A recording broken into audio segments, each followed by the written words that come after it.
ሰላም ጤና ይስጥልኝ ውድ በመላው ዓለም የምትገኙ የቻናሌ ተከታታዮች በሙሉ እንደምን አላችሁ? እኔ በጣም ደህና ነኝ።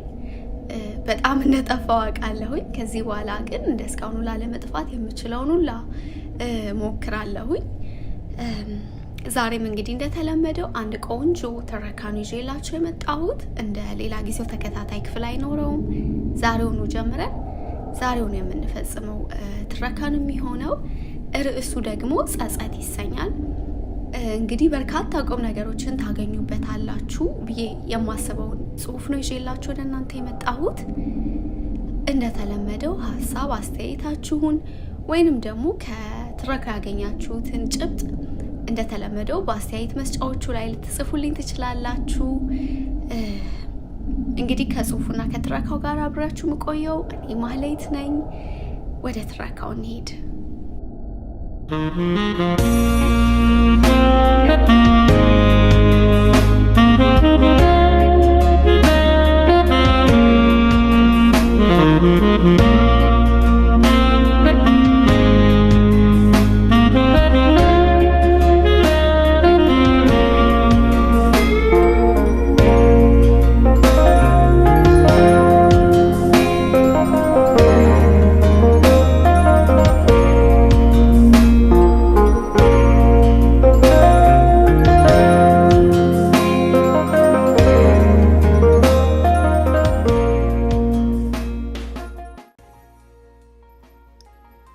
ጸጸት። ደንግጫለሁ። ቁና ተነፍሳለሁ። መንታ ስሜት፣ እውነት የሆነ ነገር ግን እንደ ህልም የሚመስል። እንዴት እየተጣደፍኩ ወደ ቤት እንደተመለስኩ እኔ ነኝ የማውቀው። ልጆቼን እንኳን በቅጡ ትምህርት ቤት ማስገባቴን እርግጠኛ አይደለሁም። የቤቴን መወጣጫ ጨርሼ በሩ ፊት ተገተርኩኝ። እየቀረብኩ በሄድኩኝ ቁጥር የልቤ ትርታ አብሮ ይጨምራል። ቁልፉን ሰገባው ውስጥ ጨምሬ ዘወርኩት። ከዛም እየተንደረደርኩኝ የሚታጠል ልብስ ወደ ማስቀምጥበት የቤቴ የታችኛው ክፍል አመራሁ። ዛሬ እንደ ወትሮ የቤቴን ቁልፍ መንቀል አለማንቀሌን የማረጋግጥበት ሰዓት የለኝም። ይሄም ሲደላ ነው። አይገርምም? በህይወታችን እንደ ትልቅ ነገር ይዘን የምንጠነቀቅላቸው ነገሮች የከፋ ነገር የመጣ ሲመስለን ግድ አይሰጡንም። ለነገሩ ምን ቤት አለኝ? አዎ ጠዋት ያየሁት ነገር እውን ከሆነ ቤትም ህይወትም ትዳርም የለኝም። ክፍሉ እንደደረስኩ የሚታጠቡ ልብሶችን የያዘውን ገንዳ በቁሙ ገለበጥኩት። ልክ ቆሻሻ ገንዳ ውስጥ ገብቶ ራቡን ለማስታገስ እንደሚጣደፍ ውሻ ልብሱን እያተረማመስኩ የባለቤቴን ሸሚዝ ፈለኩት። ቆይ ግን ቢሆንስ? ቆይ ያየሁት ነገር እውነት ቢሆንስ? ምን ልሆን ነው? ልጆቼ ምን አረጋቸዋለሁ? ነገር ግን ሽምገላ ነው። ያየሁት ነገር እውነት መሆኑን ውስጥ ያውቃል። አሁንም ሸሚዙን የምፈልገው ልቤ ሊክደው የፈለገውን እውነት ለመቀበል እንጂ ዛሬ ማለዳ ላይ ሸሚዙን ከአንዴም ሁለቴ እያገላበጥኩኝ ያረፈበትን የቀይ ሊፕስቲክ ተመልክቻለሁ። አሁንም ግን ልቤ እውነት አይደለም ብሎ እየታገለኝ ነው። ማተረማመሴን አቁሜ አይ ግርምሽ አያረገውም ይወደኛል እኮ የሶስት ውብ ልጆች አባት አድርጌው ቤት እኮ ሰርተናል። ትልቅ የፍቅር ቤት በልባችን ላይ የተመሰረተና ጣታችን ላይ ባለ ቀለበት የታሰረ ቤት ህይወት። ለዚህ ህይወት ደግሞ የከፈልኩትን ዋጋ ያውቀዋል። አላማዬን እቅዴን ትቼ ለሱ ሚስት ለልጆቼ እናት ለመሆን ስል ሁሉንም ነገር እንደተውኩት ያውቃል። ስለዚህ አያረገውም። ፈራሁ። ከተንበረከኩበት ተነስቼ ወደ ምግብ ማብሰያው ክፍል አመራሁ። ባለቤቴና 2 ልጆቼ ጠዋት እሱም ወደ ስራው ልጆቹም ወደ ትምህርት ቤታቸው ለመውጣት ሲጣደፉ የበታተኑት ልብስ፣ ከትናንት የተቀየረ ጫማ እንዲሁም ጠዋት ቁርስ የተበላበት ሳህን ቤቱን የእብድ ቤት አስመስለውታል። ትንሹ ልጄ ያስተረፈውን ሳህን ላይ የተወሰነ ጨምሬበት እንዲሁም ጠዋት የጀመረኝን ራስ ምታት እንዲያስታግስልኝ ቡናዬን ጥቼ ተቀመጥኩ። ሰውነቴ ቢያርፍም አይምሮዬ ግን ሊረጋጋ አልቻለም። ልቤ አያረገውም፣ ተረጋጊ፣ ሸሚዙን ረስተሽ አርፈሽ ኑሮሽን ኑሪ ይለኛል። ቆይ ቢያረገውስ ምን ልታመጪ? ልጆችሽን ገና በዚህ ትንንሽ እድሜያቸው ያላባት ልታስቀሪያቸው? የሚገባቸውን ፍቅር ሳያገኙ እንዲያደርጉ ልታረጊያቸው? ለምን ልጆቹስ ላይ ትፈርጃለሽ? አንቺስ ፈት ልትባይ? ሰውስ ምን ይልሻል? ቆይ ይሄንን ሁሉ አንተው። የትኛውን ትምህርትሽን ወይንም ደግሞ ስራሽን ተማምነሽ ነው ቤትሽ የምትበትኝው ይለኛል። ለመረጋጋት ሞከርኩ። አንቺ ሞኝ፣ አይምሮዬ ደግሞ ይጀምራል። አንቺ ሞኝ፣ የባለፈውን ሽቶ አንድ ጊዜ ብቻ አይደለም በርካታ ጊዜ የኔ ሊሆን ይችላል ብለሽ ስታልፊ ከረምሽ። የሰሞኑንም ማምሸቱን የስራው ባህሪ ነው አልሽ።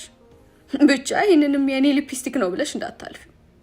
ቆይ አንቺ ለመሆኑ ነው ደግሞ ቀለም ያለው ነገር ከንፈርሽን ከተቀባሽ ዘመን አይሆንሽም እንዴ?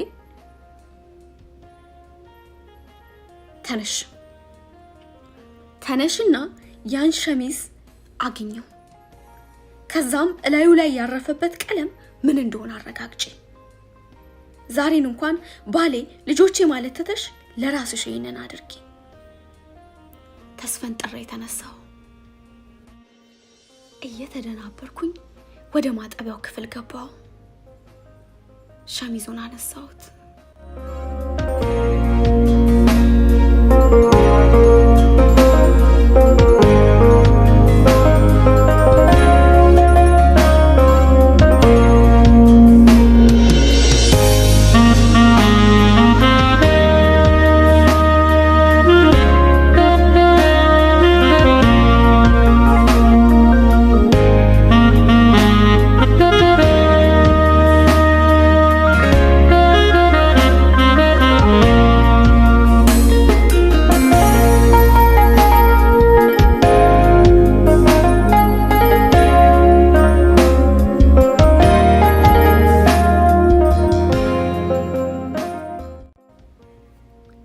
ከለቅሶና ከዋይታ ጋብ ብዬ ወደ ራሴ ስመለስ የእጅ ስልኬ የስራ ሰዓቴ ሊደርስ 40 ደቂቃዎች ብቻ እንደሚቀሩት አመለከተኝ።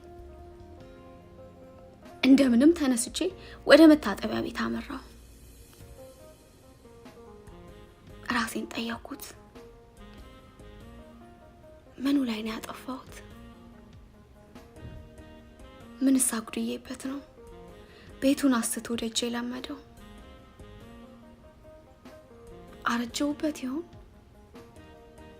መልስ ይሰጠኝ ይመስል ከፊቴ ላይ የተደነቀረው የመታጠቢያ ቤቱ መስታወት ላይ አፈጠጥኩ። በትዳር የቆየሁባቸውን ዓመታት መቁጠር ጀመርኩ። ጣቶቼን ለመቁጠር ዘረጋዋቸው። አልበቁኝም። አዎ ፌቨን 13 ዓመቱ አይደለ?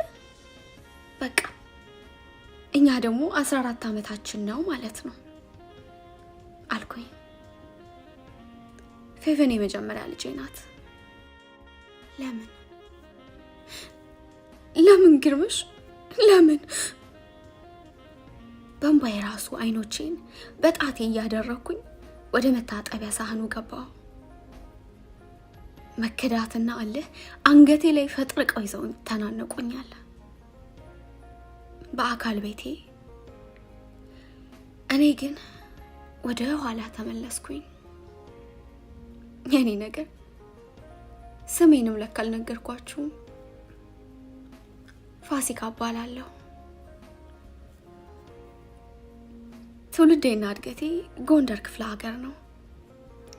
ያደግኩት በተለምዶ ቀበሌ 18 በሚባል ወይንም እየተባለ በሚጠራው አካባቢ ነው። ምንም እንኳን ሰፈራችን ትንሽ ብትሆንም ከሌላዎቹ አካባቢ በተሻለ ሁኔታ የሰለጠነች ነበረች። ይህ ደግሞ እንዲሆን ምክንያት ያደረገው ከመንደራችን ትንሽ ራቅ ብሎ የሚገኘው ወይንም በእግር እርምጃ ርቀት የሚገኘው የጎንደር ዩኒቨርሲቲ ነበረ። ወደ ዩኒቨርሲቲው የሚጎርፈው ተማሪ ከተለያየ ሁኔታ፣ ከተለያየ አስተዳደግ እንዲሁም ከተለያየ ቦታ በመምጣቱ ቀየዋን ወደ ራሱ ቀየነት ለውጧታል። በዛም የተነሳ የከተማዋን ቀለም አስለቅቀው ቀለማቸውን ሰጥተዋታል ማለት ይቻላል። አባቴ ከስራ ሲመለስ በእግሩ እንቅስቃሴ ማድረግ ይወዳል። አንድና ብቸኛ ልጁ ስለነበርኩኝ በሚሄድበት ቦታ ሁላ እከተለው ነበር። ታዲያ እንደ ወትሯችን በዩኒቨርሲቲው በኩል ስናልፍ በእጆቹ ከፍ አድርጋ ያነሳኝና ሴት ተማሪዎችን እያሳየ ከእርምጃው መለስ ብሎ አየሻቸው፣ እንደነሱ ነው መሆን ያለብሽ። ሕፃን ብሆንም አንገቴን በሆን ታወዛውዛለሁ። መንገዳችንን እንቀጥላለን። ቤተሰቦቼ መካከለኛ ገቢ ካላቸው ሰዎች ተርታ የሚመደቡ ናቸው። አባቴ የሁለተኛ ደረጃ ትምህርት ቤት አስተማሪ ነው። እናቴ የዩኒቨርሲቲው ተማሪዎች የሚገለገሉባቸውን የትምህርት መርጃዎች ማለትም ፎቶኮፒና እንዲሁም የተለያዩ ቁሳቁሶች ያሉባት አነስተኛ ሱቅ አለቻት። ብቸኛ ልጅ ነኝ።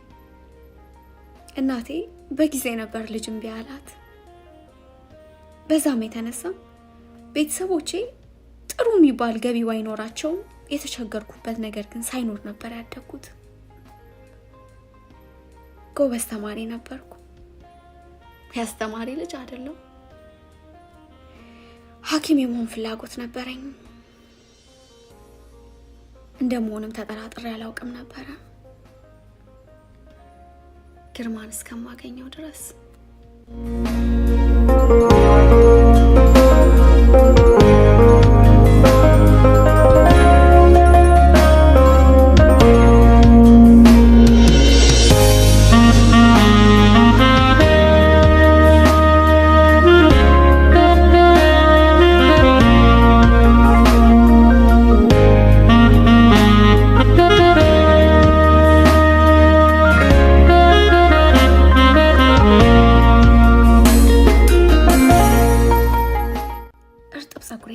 እንደ ነገሩ አሲሼ ወደ ስራዬ ለመሄድ እየተጣደፍኩ ወጣሁ።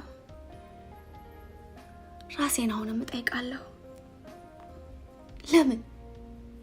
ምን አጎደልኩ? መከዳት ከትዳር በላይ መውስለት ብቻ አይደለም። አሁን የሚያመኝ ስሜቱ የመጣው ግርማ ከሌላ ሴት ጋር በመተኛቱ ብቻ አይደለም። ይልቁንም በውስጤ የሚንከራተተው ጥያቄ የበታችነት ስሜት ነው። አንዳንዴ ይገርመኛል፣ ራሴንም እጠይቃለሁ። አስተዳደጋችን ይሁን ወይም የራሳችን ሀሳብ ባላውቅም አብዛኞቻችን ግን ለራሳችን ጥፋት ብቻ ሳይሆን ለሰዎችም ጥፋት ጭምር ራሳችንን ተጠያቂ አድርገን እናስባለን። አሁንም እየሆነ ያለው ይሄ ነው።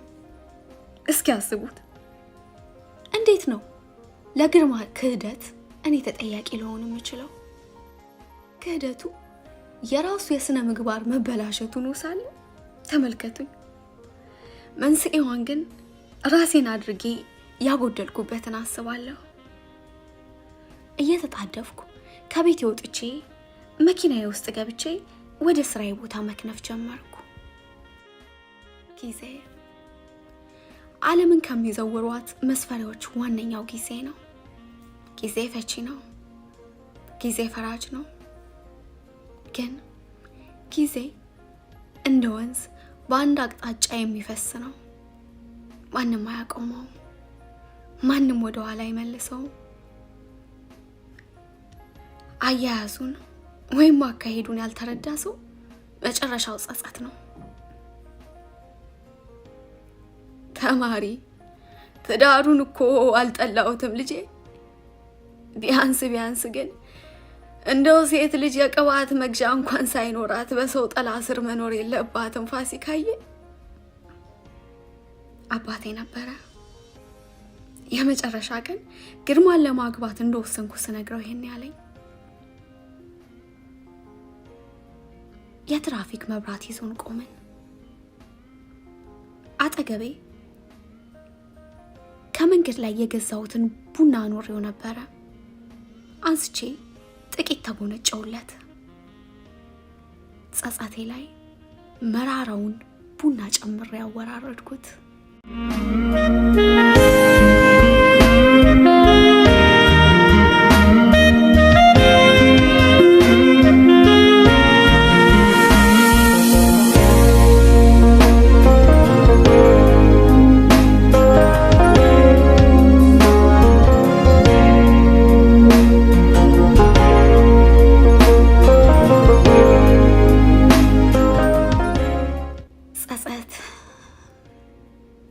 ዛሬ ማወራችሁ ጸጸቶቼን ነው።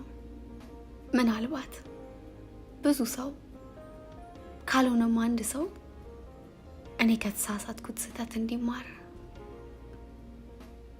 አንድ ጊዜ ቆሞ ወደ ኋላ ቢመልሰኝ ተመኘሁ። በወቅቱ የግንዛቤ ከአባቴ ይልቅ የነበረው ሰው በጣት የሚቆጠር ነበር። ባደኩበት አካባቢ ቤቱን እንዲሁም ማንኛውንም ወጪ የመሸፈን ግዴታ የነበረበት አባወራው ነው። አብዛኞቹ ሴቶች በትዳር ሲታሰሩ በርካታዎቹ ተማሪዎች እንኳን ከነበሩ ትምህርታቸውን ያቆማሉ። ሰራተኞች የነበሩም ቢሆኑ አብዛኞቹ ከልጅ መምጣት በኋላ ያቋርጡታል። ሙሉ በሙሉ በባላቸው ስርና ቁጥጥር ስር ይወድቃሉ። በማንኛውም ግንኙነት ውስጥ ባለመብቱ አብዛኛውን ነገር የሚሸፍነው ሰው ነው። ይሄ አይካድም። የሴቶቹ ስራ፣ ልፋት፣ እቅድና ዓላማ ባልታሰበ ሁኔታ ልጅ በማሳደግ ወይንም በሌላ ስም ተቀብሮ ይቀራል። ለዚህ ተጠያቂዎቹ ግን ባሎቹ ብቻ አይደሉም፣ ሚስቶቹም ጭምር ናቸው። ከሀሳቤ መለስ ብዬ መኪናዬን የተመቻቸ ማቆሚያ ላይ ጥያት ወደ ስራ ሮጥኩኝ። እንደምን አደርሽ ወይዘሮ ሮዝ? በሩን ከፍቼ ከገባው በኋላ አሰሪዬን ነበረ። የዚህ ሀገር ቋንቋ አንቱታ ስለሌለው ሁሌ ሳያቸው ሳቀቃለሁ። ወይዘሮ ሮዝ በሰባዎቹ አጋማሽ የሚገኙ ሴት ናቸው። ለብሼ የመጣሁትን ልብስ ቀይሬ ዩኒፎርሜን ለበስኩና የማለዳ ንጽህናቸውን ለመጠበቅ ወደ መጸዳጃ ቤት ይዣቸው ገባሁ። የኔ ነገር ስራዬንም ለካ አልነገርኳችሁም። በዚህ ሀገር አፍ ኬር ጊቨር ይባላል።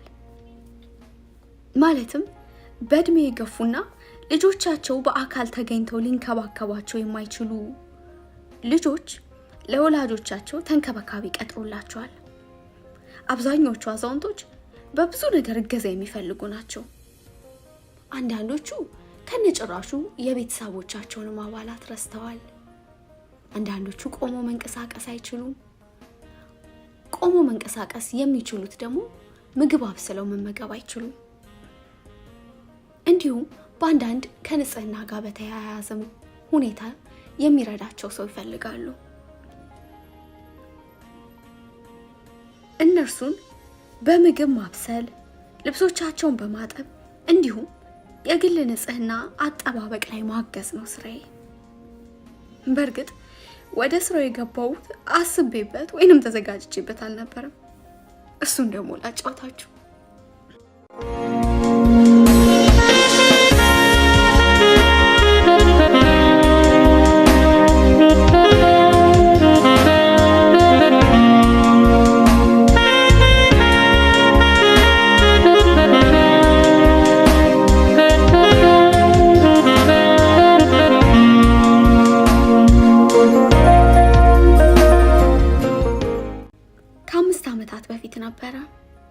ግርምሽ ለቤት ቅድመ ክፍያ የሚሆን ገንዘብ ማጠራቀማችንን ነግሮኝ ቤት ለመግዛት የወሰነው። እኔም በወቅቱ ከኪራይ ቤት ወደ ኪራይ ቤት መዘዋወሩ ሰልችቶኝ ስለነበረ ደስተኛ ሆንኩኝ። ነገር ግን ሰፈሩ ከነበርንበት ቦታ አንጻር ገና አዲስ በመሆኑ የልጆች ሁኔታ አስፈርቶኝ ነበረ። የቤቱ ጉዳይ ግን በቶሎ ነበር የተጠናቀቀው። ግርምሽ ቤቱን ሄዶ አይቶት ወስኖ ቅድመ ክፍያውን ከፍሎና እንዲሁም አንዳንድ ቅድመ መደረግ ያለባቸውን ነገሮች ከጨረሰ በኋላ ነበረ የሰማሁት። እሱንም ደግሞ እሱ ነግሮኝ አይደለም።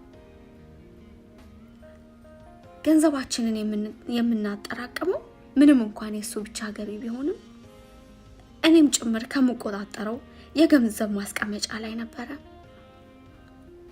ታዲያ አንድ ቀን ማለዳ በርከት ያለ ብር መቀነሱን ባንካችን መልእክት ስለላከልኝ ተደናግጬ ስልክ ደወልኩለት። ግርምሽ ብር አውጥተሃል እንዴ ዛሬ? ደንግጬ ነበር። አዎ አዲሱ ቤታችንን እያየው ነበር። ለሱ የሚሆን ቅድመ ክፍያ አውጥቻለሁ። እንዴ ሳታማክረኝ እኔ ቤቱን ሳላየው ለልጆቹ ይመች አይመች ለትምህርት ቤታቸው ይመች አይመች ሳናውቅ? ፋሲክ እኮ ጀስ ቤቱን እንዳይሸጥብን ቀብድ ማለት ነው። መተሽ አይተሽው የሀሳብ ለውጥ ካለሽ እንተዋለን። አትተማመኝብኝም እንዴ? ማተሽ ማየት ትፈልጋለሽ? ይሄንን ልብስ መልበስ አልፈልግም። ወይዘሮ ሮዝ ነበረች ከሀሳቤ ፈንቅላ የማትወደውን ቀሚስ አምጥቼባት ስለነበር ያስታወሰችኝ። እሺ ቀይረዋለሁ። አይ ፎጣ አልብሽኝና ወደ መልበሻ ክፍል ውሰጂኝ፣ ራሴ ቀይረዋለሁ። ፎጣ አልብሼ እጄን ለመደገፊያ የሆናት ዘንድ አቀበልኳት። ቀስ እያለን ወደ መልበሻ ክፍሉ አመራን።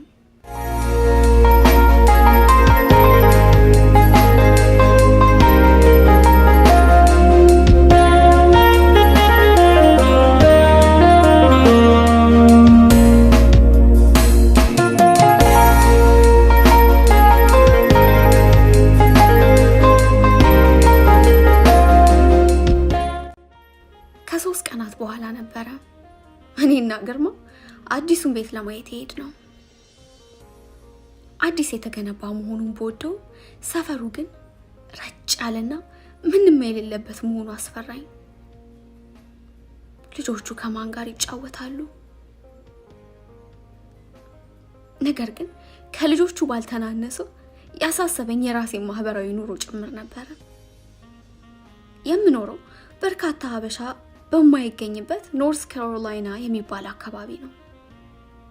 ያለችኝ ማህበራዊ ህይወት ጠባብ ብትሆንም ነገር ግን በችግሬ የሚደርሱብኝ እንዲሁም ጭንቀቴን የማወያያቸው 2 ቤተሰቦች የሆኑ ጓደኞች ነበሩኝ።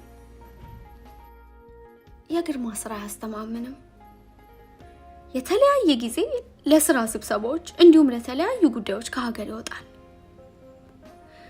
ጥሩ ስራ ስላለው ብደሰትም ቤቴን ባይጎልብኝም ሙሉ በሙሉ ግን የቤቱን ኃላፊነት እኔ ላይ ነው ያለው። በሀገሪቱ ህግ መሰረት 8 ዓመት ያልሞላው ልጅ ብቻውን ቤት ውስጥ ጥሎ መሄድ አይቻልም። በወቅቱ የመጀመሪያ ልጄ 8 ዓመት አልሞላትም ነበር። ስለዚህ በመሄድበት ሁላ 3 ልጅ እየጎተትኩ ላለመሄድ አንደኛዋ ጓደኛ የቤት አስቀምጣቸው ነበር። አሁን ግን ያም ነገር ሊቀር ነው። እንደዛ ተሸራርፋም ቢሆን ማገኛት የነፃነት ትንሿ ሰዓት የምትቀር ነው። እንደው በክፉ እንዳታስቡብኝ፣ ልጆቼን ወዳቸዋለሁ። ነገር ግን አልፎ አልፎም ቢሆን ሁሉንም ነገር አምልጬ አይምሮዬ እረፍት የሚያደርግበት የራሴን ጊዜ እፈልጋለሁ። ፋሲክ የዋሃቱኝ እንጂ አሁን እኮ የቀሩት ቤቶችም ግንባታ ይጠናቀቃል። መቼም እኛ ብቻ አይደለንም ይሄን ቤት የምንሰማውና የምንገዛው። ብዙ ሰው መግባት ይጀምራል፣ አካባቢው ሙሉ ይሆናል፣ እነርሱም ይለምዳሉ። ልከራከረው ፈልጌ ነበር፣ ነገር ግን ይህን ሀሳብ ያቀረበልኝ ለመወያየት ሳይሆን ወስኖ ጨርሶ እንደመጣ ተረድቻለሁ። ወትሮም በዚህ ቤት ውስጥ የኔ ሀሳብ ጉልበት ኑሮት አያውቅም። ውሳኔውን ለመቀየር ሳይሆን እቅዱን እንዳውቀው ነው ያመጣኝ። ለምናገረውም እያንዳንዱ ነገር መልስ እንዳለው ገብቶኛል። ፋሲክ አንቺ እኮ ስለማጣቂ ነው። እንዲህ አይነት እኮ አዲስ ሰፈር በጣም ነው የሚፈለገው። በእንቁላሉ በቀጣሽኝ እንዳለው ሕፃን የመጀመሪያ ስህተቴ የአሁኑ ጸጸቴ የጀመረው እንደዚህ ነው። ግርማ ከኔ የተሻለ እውቀት እንዳለው ጥርጥር አልነበረኝም። ነገር ግን ለራሴ ድምጽ መታገል ነበረብኝ። ለምን ማለትና መጠየቅ ነበረብኝ። ገንዘቡ ከሱ ኪስ ቢወጣም የልጆቹ አሳዳጊ እኔ መሆኔን፣ ለትዳሬ ከሱ ያልተናነሰ ዋጋ እየከፈልኩ እንዳለው ማወቅ ነበረብኝ። ቤቱን ብቻውን እንዳላቆመው የኔም አስተዋጽኦ ከሱ እንደማይተናነስ መናገር ነበረብኝ። አንድ ከልጅነቴ የማስታውሰው አባባል አለ። ሰው የሚያከብራችሁ ራሳችሁን ባከበራችሁት ልክ ነው።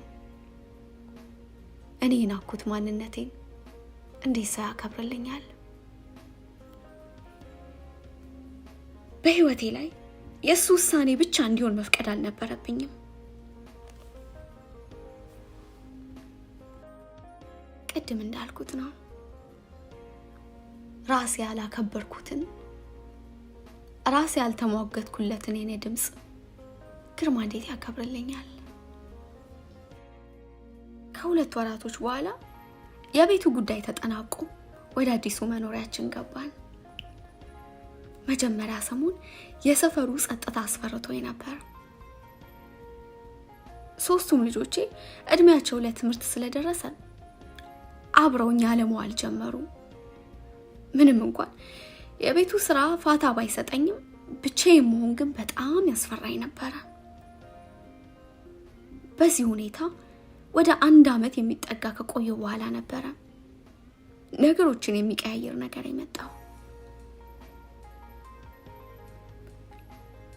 ልጆቼን ከትምህርት ቤት ይዤ እየተመለስን እያለ ከቤታችን በ10 ደቂቃ ልዩነት ርቀት ያለ የተጠናቀቀ የመኖሪያ ቤት ህንጻ ስር የቤት እቃዎችን የሚያወርድ መኪና ይታያል።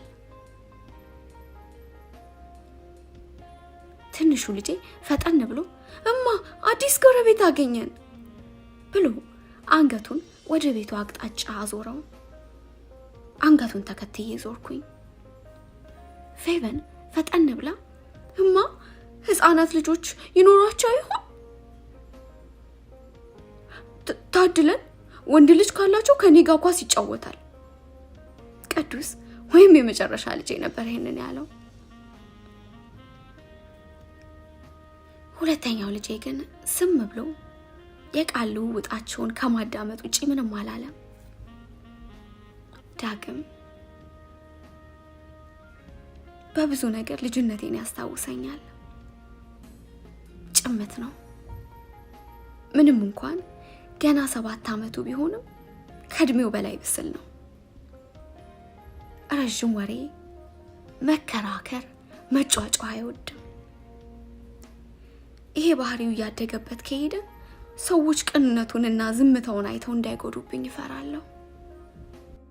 እማ በበራፉ በኩል እንለፍና ልጆቹ እንዳሏቸውና እንደሌሏቸው እኔ ቅዱስ ዛሬውኑ ጓደኛ ማግኘት እንዳለበትና ወይንም ደግሞ እንደሌለው ማረጋገጥ ፈልጓል። በርግጥ ልጅ ስለሆነ አልፈርድበትም። በዛ ላይ ደግሞ ብቸኛ ናቸው። እምቢ ማለት ብፈልግም ኩርፊያውን ስለማልችለው በሰዎቹ በር ለማለፍ ተገደድኩ። ወደ በሩ ስንደርስ አንድ ወንድና አንድ ቆንጅዬ ሴት ሕፃን እቃ ከሚያራግፈው መኪና አጠገብ እየዘለሉ ይጫወታሉ።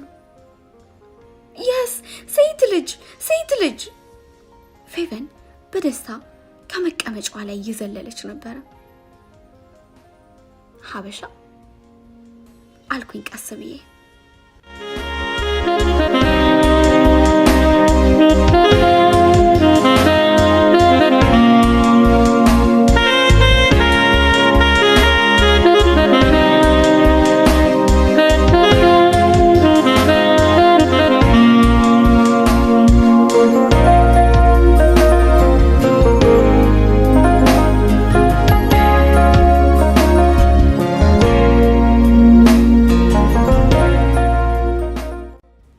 የልጆቹ አጠያየም አላጠራጠረኝም። ወዲያውኑ እቃ የሚያራግፈው መኪና ተነሳና በር ላይ የቆሙትን ሁለት ጥንዶች ማየት ቻልኩኝ። ጥቂት ቆይታም ሴትዮዋ ወደ ህፃናቶቹ እያየች በቃ እንግባና አሁን ደግሞ የውስጡን እቃ እናስተካክል አለቻቸው። ሀበሻ መሆናቸውን አረጋገጥኩ። በጣም ነበር ደስ ያለኝ። እማ በቃ እንሂድ፣ ሴትዮዋ ወደኛ እየመጣች ነው አለችኝ ፌቨን። የኔ ነገር ለካ ፈዝዤ ሴት ልጇን እያየውባት ነበረ። እስካሁን እንደተደናበርኩኝ ነበረ። በፍጥነት ከመኪና የወረድኩኝ። እየፈራው እየተባው ሰላም ሀበሾች ናቸው አይደል አልኳት። እንዲያው መደናበሬ እንጂ ጠፍቶኝ አልነበረም። ወይኔ ጉዴ ብላ ዞሮ የቆመውን ሰው እያየችው። ከዛ በኋላ ምኑ ቅጡ ካለፈ በኋላ ያዜብ ባለቤት ለግርምሽ ሲነግረው እንዴ ግርምሽ፣ እኔ ደግሞ እኮ አዜብ ኢትዮጵያ የምታውቃትን የቀድሞ ጓደኛዋን ከየት አገኘች ብዬልሃለሁ። አስተቃቀፋቸውን እኮ ብታይ ተጠፋፍተው ያው ረዥም ዓመት ተጠፋፍተው የተገናኙ ጓደኛሞች እንጂ በዛች ደቂቃ ነው የተገናኙት ወይም የተዋወቁት ብትባል አንተ አይደለም ብለህ እኮ ቁማሩን ላታስይዛለህ።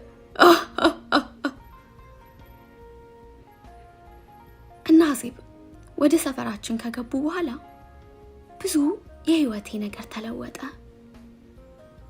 ጠንቃቃ ሴት ናት። የሴት ልኩ የስራዋ ነገር ሆኖ ሁሌም ቤት ባትገኝም እንኳን ቤቷም እሷም ልጆቿም ንጽት ያሉ ነበሩ። ቅዳሜ ጠዋት ልጆቹን ግርምሽ ይዟቸው ስለሚወጣ ቁርስም የሚበሉት ደጅ ስለሆነ ቤት ማሰናዳት ስለሌለብኝ የኔና ያዜብ ቀን ናት። አቤት ስወዳት! በማለዳ ተጣጥቤ ቤቴን እንደ ቅጡ አስተካክዬ እየበረርኩ ሄዳለሁ። ቡናዋን ዘርግታ ትጠብቀኛለች። ስለ ብዙ ነገር እናወራለን። ትመክረኛለች። ስራ ቦታዋ ስለመጡ አስቂኝ ሰዎች፣ ስለ ጓደኞቿ፣ ስለ ወደፊት እቅዷ፣ ልጆቿ ትንሽ ከፍ ሲሉ ማስተርስ መማርና ራሷን እንዲሁም ስራዋን ማሻሻል እንደምትፈልግ ትነግረኛለች። ስለ ብዙ ነገር ትገርመኛለች። መቼ አዜብዬ አንቺን እንደው የዳቦ ስም ሲያወጡልሽ ሙሉ መቤት ነው ያሉሽ። እንደ ሁሉን ነገር እንዴት አድርገሽ ነው የምታስተካክዩ እላታለሁ።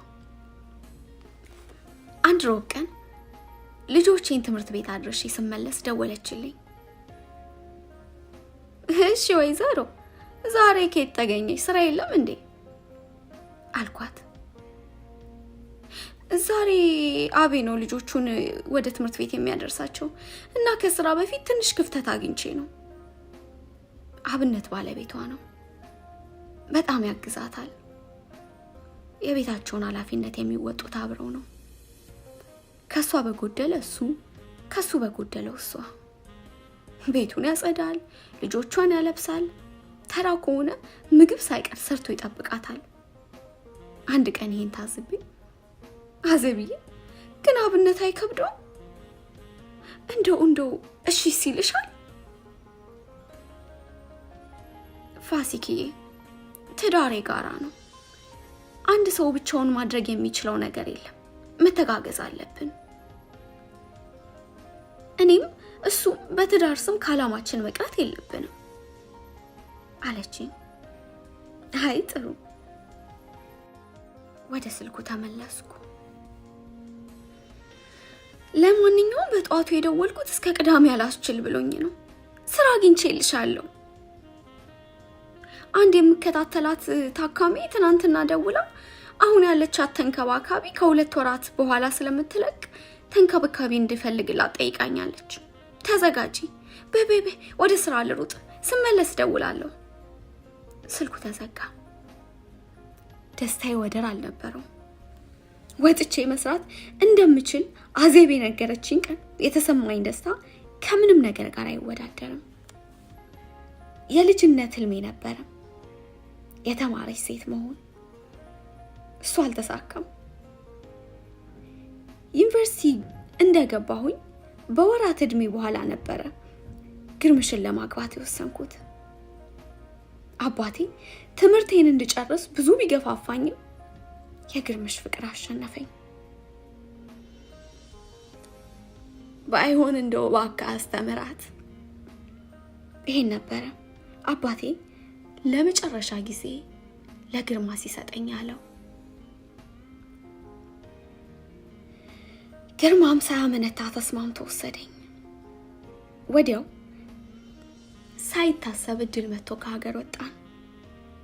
በአመቱ ፌቨን ተወለደች። ፌቨን 2 አመት ሲሞላት እሷን ህፃናት መዋያ ልኬ ወደ ትምህርት ቤት እንድመለስ ጠየቅኩት። ልጅ ነበርኩኝ። መቼም በአንድ ልጅ አናቆምም ፋሲክ። በቃ ስለዛ ላንቺም 10 ማቋረጥ እንዳይሆንብሽ አንድ እንጨምርና ከዛ ተጠቃለሽ ወደ ትምህርት ቤት ትመለሻለሽ። ዳግም እንደገምኩ። ጉጉት ውስጤ ነበረ። መማር፣ መለወጥ። የቤት እመቤትነትን ጠልቼው አይደለም፣ ወይንም ደግሞ የሰው ምርጫ ሊሆን አይችልም እያልኩ አይደለም። የኔ ምርጫ ግን አልነበረም። ፋሲካ የምትፈልገው ትዳሯንም ቢሆን የተማረች ሴት መሆንንም ጭምር ነበር። እየሰሩ ልጅን ማሳደግ በእኔ አልተጀመረም። እንደሚቻል ደግሞ አዜብ ምስክር ናት። ልክ አራስነቴን እንደጨረስኩኝ ድጋሚ ጥያቄውን አነሳው። ነገር ግን ቤተሰቦቹ ሊጠይቁን ከኢትዮጵያ እየመጡ ስለሆነ ከዛ በኋላ ወደ ትምህርት ቤት መሄድ እንደምችል ነገረኝ። ደስ አለኝ። ለኔም ቢሆን አማቾቼን እቤቴ ቁጭ ብዬ ማስተናገድ እንጂ እየወጣ እየወረድኩ አልፈለኩም ነበር። መጡ። ጠፍር ግፍ ብዬ አስተናገድኳቸው። ወደ ኢትዮጵያ ለመመለስ 1 ሳምንት ያህል ሲቀራቸው ለኔም የትምህርት ወቅት እየተቃረበ ስለነበረ ለምዝገባ በመዘጋጅበት ወቅት ወጣ ገባ ማለት ወይንም ያልተለመደ ከቤት መውጣት አበዛሁኝ። የግርምሽ እናት ይህንን ነገር በደንብ አድርገው ሲገነዘቡ ወይም ለካ ሲታዘቡ ቆይተዋል። ልጃቸውን ጊዜ ጠብቀው ለምን ወጣ ገባ እንደምል ጠየቁት። ነገራቸው። አንድ ቀን እንዳሽሙር አድርገው ቀድሞ ነበር እንጂ አሁን ልጅ በማስተማሪያ እድሜ ወደ ትምህርት ቤት፣ በዛ ላይ ለየትኛው እድሜሽ? ሴት ልጅ ትዳር ከያዘች በኋላ ሁሉ ቀረ፣ ሁሉ አከተመ። በጊዜው የግርማ ሐሳብ ከሳቸው የተለየ ይሆናል ብዬ ስላሰብኩ አልከፋኝም ነበር። ሸኘናቸው። ነገሮችን ጨራረስኩ። ወደ ትምህርት ቤት ከመግባቴ በፊት መፈተን ያለብኝን ፈተናዎች አለፍኩ። እንዲሁም አንዳንድ ወረቀቶችን ከጨረስኩ በኋላ ግርምሽም እረፍቱን ጨርሶ ወደ ስራ የሚመለስበት ወቅት ሲደርስ ግርምሽ ለልጆቹ ማቆያ የሚሆን ቦታ አግኝቼ ነበረ። ትኩረት ሳይሰጠኝ የያዘውን ወረቀት ማገላበጥ ቀጠለ።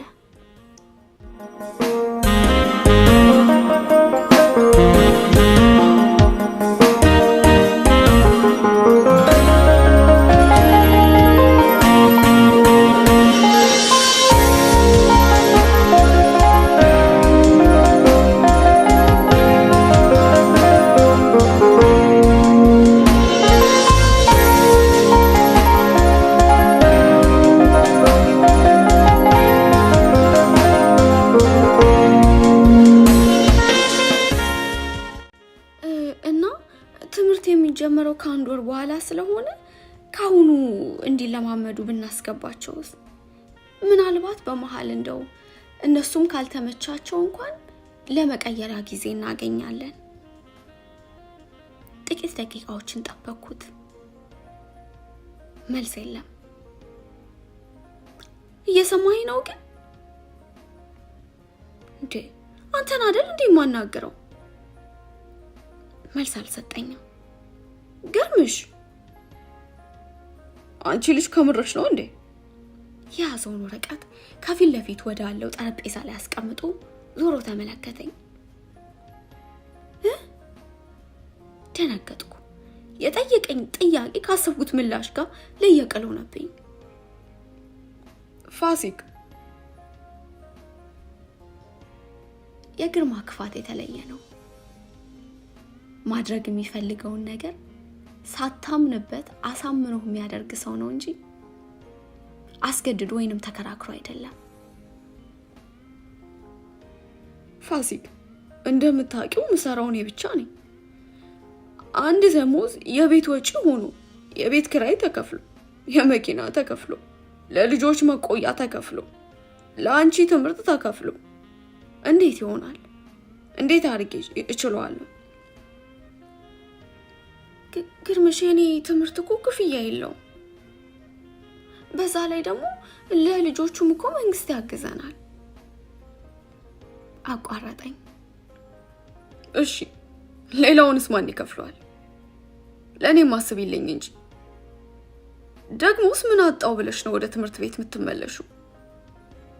ቤት ውስጥ ያጎደልኩት ነገር አለ? አንገቴን ሰብሬ ሰማልኩ። ግን እኮ ለአባቴ እንደዚህ ብለህ አይደለም የወሰድከኝ ልለው ፈለኩ። ግን ረፍዷል። ያኔ የዓመታት ህልሜ ገደል ገባ። ጊዜ ወደፊት እንደሚፈስ ወንዝ ነው፣ ወደ ኋላ አይመለስም እንጂ ቢመለስ። ልጄ፣ ትምህርትሽ መከበሪያሽ ነው። ሁሉም ነገር እንደ ዛሬው አይቀጥልም። ራስሽን መቻልሽ እንጂ ውበትሽ ፊትሽ ላይ የተሸከምሽው ቆዳ አይደለም ውበትሽ። ግድ የለም ትዳሩ የት ይሄድብሻል ፋሲካ? ግድ የለም እቺን ትምህርት ብቻ ጨርሻት ያለኝ ዕለት አባቴ እሺ አባዬ አንተ እንዳልከው ይሁን ብዬ ጉልበቱን ስሜ በተመለስኩ ነበር። ትዳሩን ቆይቼ የምፈልጋትን ሴት በገነባው ነበር። በቃ ከዛን ጊዜ በኋላ የመማር ቅዴ በሙሉ ገደል ገባ። እኔም ቤት መቀመጤ ካልቀረ ብዬ ቅዱስን ወለድኩ። የሚገርመው ግን የግርማ ጥያቄ እኔን ያለ ማስተማር ፍላጎት እንጂ የኢኮኖሚ ጥያቄ እንዳልሆነ የተረዳሁት ከ1 ዓመት በኋላ የማስተርስ ትምህርቱን ሲጀምር ነበር። ልጆቼን ወዳቸዋለሁ። ነገር ግን ለራሴ እንደ ፋሲካ መሆን የምፈልገው ነገር አለ። እሱን አለመቻሌ ግን ያመኛል። ለ6 ዓመታት ያህል ተስፋ የቆረጥኩበትን ነገር አንድ ቀን አጋጣሚ እንደ አዲስ ቀሰቀሰው። የሆነ ቀን ቅዳሜ እንደተለመደው ከአዜብ ጋር ቁርስ እየበላን እያለ የተሻለ ክፍያ አግኝታ መስሪያ ቤቷን ልትለቅ መሆኑን አስረዳችኝ። አዜብዬ ታድለሽ፣ እንደ ሁሉ ነገር ነው የሚሳካልሽ። እንደው ግን ምን አለ እግዚአብሔር ከአንቺ እድል ከፍሎ ትንሹን ለእኔ ቢያደርገው።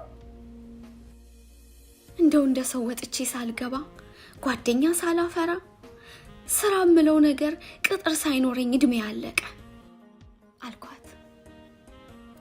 ቡናውን ቀድታ እስከምትጨርስ ዝም ብላኝ ከቆየች በኋላ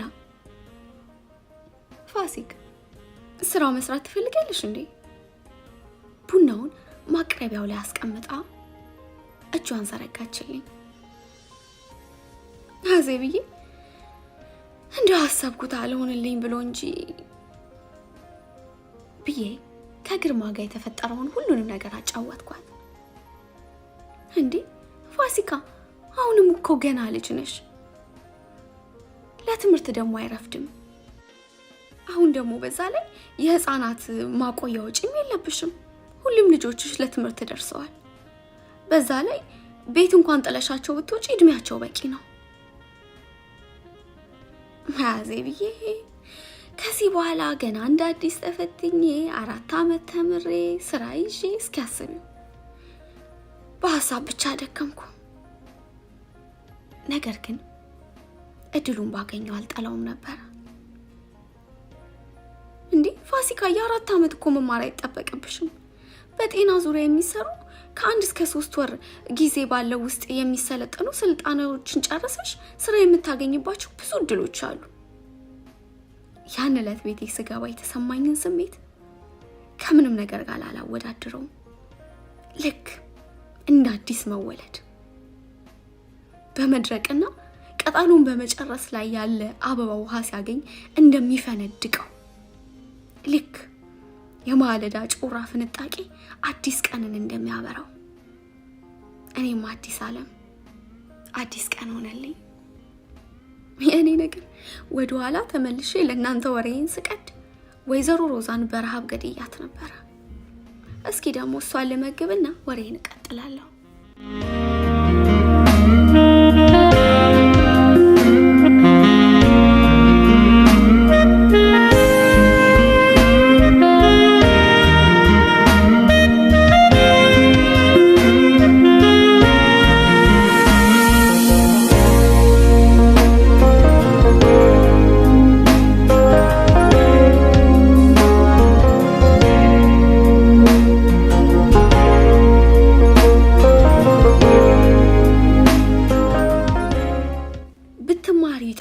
ያለችኝን ትምህርት በ2 ወራት ጊዜ ውስጥ አጠናቀቅኩኝና ለፈተና ቀረብኩ።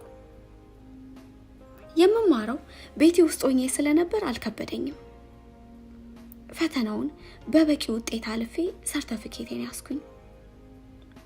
ታዲያ የሁላ ሲሆን ግርምሽ አያውቅም ነበር። መቼም ለምን አልነገርሽውም አትሉኝም።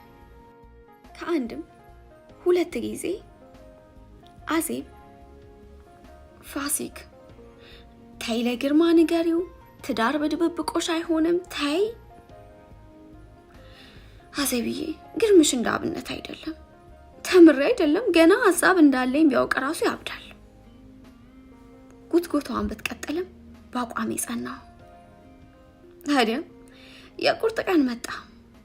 ሚስጥር ሁሉ ተደብቆ አይቀር። ትምህርቱ አለቀ። ይኸው ስራው ተገኘ። ታዲያ ማን ደፋር ነው ለግርማ የሚነግረው? ስፈራ ስታሽ ከሰነበትኩ በኋላ አንድ ቀን ከስራ ተመልሶ ልብሱን እየቀያየረ እንዳለ አለሳልሼ ለመናገር አስቤ ተከትዬው ወደ መኝታ ቤት ገባው። እያወላለቀ አልጋ ላይ የሚወረውረው ልብሱን ሰብስቤ በእጄ እንዳያስኩኝ ግርምሽ መልስ ሳይሰጠኝ አንገቱን መለስ አድርጎ አየኝ። ፈራው። በትዳሬ ላይ ትልቅ ክህደት እንደፈጸምኩ ተሰማኝ።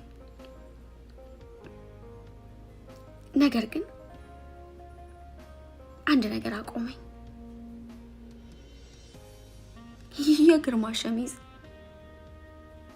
ከመቼ ወዲህ ነው እንደዚህ አይነት የሴት ሽቶ መሽተት የጀመረው?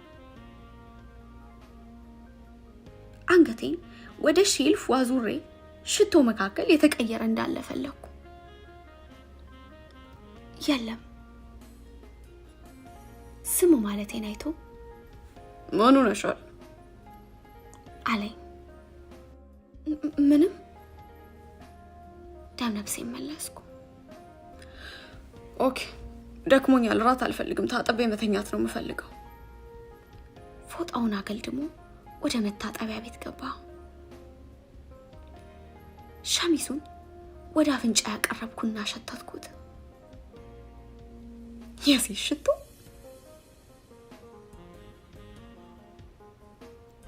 ፋሲካ ዛሬ ደህና ነሽ አለችኝ ወይዘሮ ሮዝ። አዎ ምን ነው? የበላችበትን ሳህን አንስቼ ወደ ማጠቢያው እየጨመርኩት ነበር። ዛሬ ልክ አይደለሽም፣ ልጆችሽና ባለቤትሽ ደህና ናቸው? ፈገግ አልኩና አዎ ሮዝ ራሴን ስላመመኝ ነው። ወይዘሮ ሮዝ ጋር መስራት ከጀመርኩኝ እንግዲህ ወደ 4 ዓመት እየሆነ ነው። ስለዚህ የስሜቴን መለዋወጥ ከማንኛውም ሰው በላይ ታውቀዋለች። አሁንማ ግርማን በትክክል ከማገኘው ሰዓት በላይ እሷን ሆኗል ማገኛት። በቃ ዛሬ ወደ ቤት ሂጂና ረፊ፣ ነገ የቀረውን ትሰሪዋለሽ አለችኝ።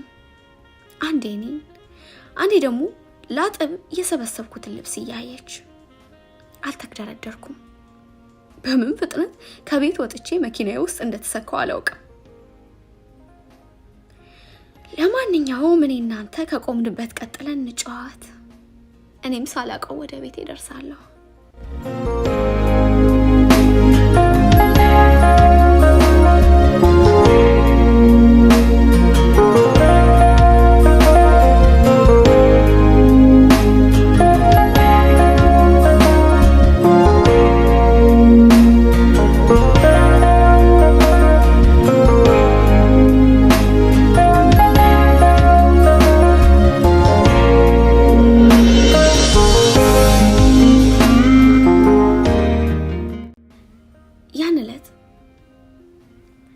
የግርምሽን ሸሚዝ እየደጋገምኩ ሳሸተው አመሸው። ጭፍን ክህደት። አንዳንዴ ነገሮችን ተቀብሎ ከመጋፈጥ ይልቅ አልተደረገም አልሆነም ብሎ አለባብሶ ማለፍ ይቀለናል። ነገር ግን አይቀርም። እውነት ጊዜ ጠብቆ እጥፍ ሊያስከፍለን ተዘጋጅቶ ይመጣል። ራሱንም ይገልጻል። ያ ሽቶ ግን የዛን ቀን ብቻ ሆኖ አልቀረም። ዘወትር ባይባልም አልፎ አልፎ ግን የማላውቀው ጠረን ቤቴ ድረስ ይመጣል።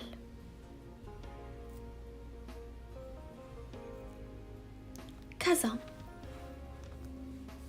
ስራውን ከመጀመሪያ በፊት ስራውን ለማየት ካዜው ጋር ተቀጣጠርን። ለግርምሽ ነገርሽው? ልክ እንዳገኘችኝ ነበር የጠየቀችኝ። መኪና እየነዳች ስለነበረ አንዴ መንገዷን መለስ ደግሞ ብላ እኔን እያየችኝ ነበር። ሀያዚ ቆይ እስኪ መጀመሪያ ቦታው ምን ያህል ይርቃል? ሴትዮዋስ ደግሞ ምን አይነት ናቸው? እኔስ እችለዋለሁ ወይ ስራው ወይስ አልችለውም እንለውን ልይና ከዛ በኋላ እነግረዋለሁ። ዋ ፋሲካ በኋላ እንዳታጣይ። መልስ አልሰጠዋትም። የግርማ ሁኔታ አይምሮዬ ላይ ተቀምጧል። እየረበሸኝ ነው። ላወራት ልጠይቃት ፈለኩ፣ ግን ድፍረቱን አጣሁ። አሁንም ራሴን ጥፋተኛ ማድረግ እንደሆነ ተሰማኝ። እንዴት ጉዴን ከቤት አውጥቼ አወራለሁ? አሁን እኮ እኔና ግርማ ብቻ አይደለንም፣ ልጆች ተፈጥረዋል። ልጆቼ ደግሞ ስለ አባታቸው ከኔም ሆነ ከማንኛውም ሰው መጥፎ ነገር እንዲሰሙም እንዲያስቡም አልፈልግም። ግድ የለም ላሳልፈው፣ ለልጆቼ ስልቻለሁ። መቼስ ሰው ጉዱን ሲያወራ ምክር ፍለጋ ነው። አዜብ እንደሆነ ደግሞ ቆራጥ ናት። ተፋጂ ብትለኝስ እንዴት ሆናለሁ? ልጆቼ እንዴት ሊሆኑ? ፌቨን እንኳን አባቷን በአይኗ አታው አይደለም ሲያመሽባት እንኳን እንዴት እንደምትሆን አውቃለሁ። ስለዚህ ግድ የለም ፋሲካ፣ ጎሽ ለልጇ ስትል ተወጋች አይደለም? አሳልፊው፣ ትችዋለሽ፣ አሳልፊው። ህይወቴ በጸጸትና በቁጭት የተሞላች ናት። አሁንም እድል አግኝቼ ወደ ኋላ ብመለስ እያየሁ የማላልፈው ትልቁ ስህተቴ ነው። ምን ያን ዕለት ቆም ብዬ አዜብዬ፣ ግርምሽ እኮ ልክ አይደለም፣ ከስራ በኋላ ያመሻል፣ ስልክ አያነሳም፣ ማታም አልፎ አልፎ ካልሆነ በስተቀር እራት አብሮን አይቀመጥም። ይባስ ብሎ ደግሞ ሰሞኑን ጭራሽ የማላውቀው ጠረን ይዞ እየመጣ ነው። አዜብዬ ደግሞ የሚገርምሽ አንድ ሽቶ ብቻ አይደለም የሚሸተኝ፣ ብዙ አይነት ነው ባልኳት ነበረ። ያምሻል እንዴ? አናግሪው። ከዚህ በላይ ምን ምልክት ፈለግሽ እንዴ? ጠይቂው። መልስ ካልሰጠሽ ጥተሽው ውጪ። ፍቺ ሞት አይደለ ትለኝ ነበረ። ልጆቼስ? አዜብዬ ልጆቼ ምን አደርጋቸዋለሁ? ፋሲካ በልጁ ቆዳ የተቀበረ የለም ትለኝ ነበረ። ባደኩበት ማህበረሰብ ፍቺ ነውር ነው። ትዳር እስከ ሞት የሚገባ ቃል ኪዳን ነው። ሁለቱም ጥንዶች ባሉበት ሁኔታ ደስተኛ ቢሆኑ ባይሆኑም ትዳሩ ግን የመቀጠል ግዴታ አለበት።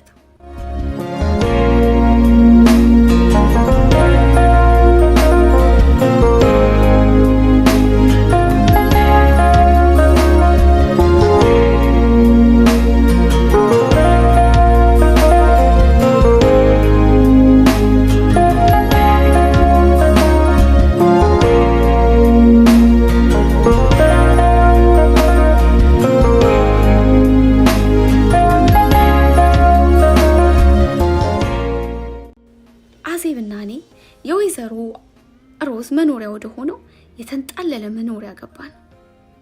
የቤቱ ስፋትና የተሰራበት መንገድ ቤተ መንግስት ያስንቃል። እያንዳንዱ ነገር በጥንቃቄና በጎበዝ ባለሙያ እንደተሰራ ያስታውቃል። ወይዘሮ ሮዝን ገና እንዳየዋት ነበር የወደድኳት። የቆዳ ቀለማቸውና ውበታቸው ይለያይ እንጂ አያቴን መሰለችኝ። እሷም በእኔ በጣም ደስተኛ ሆነች።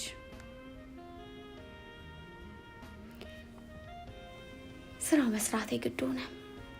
ግርማ ግን ለመስራት በማሰብ ፈቃደኛም ደስተኛም አልነበረም።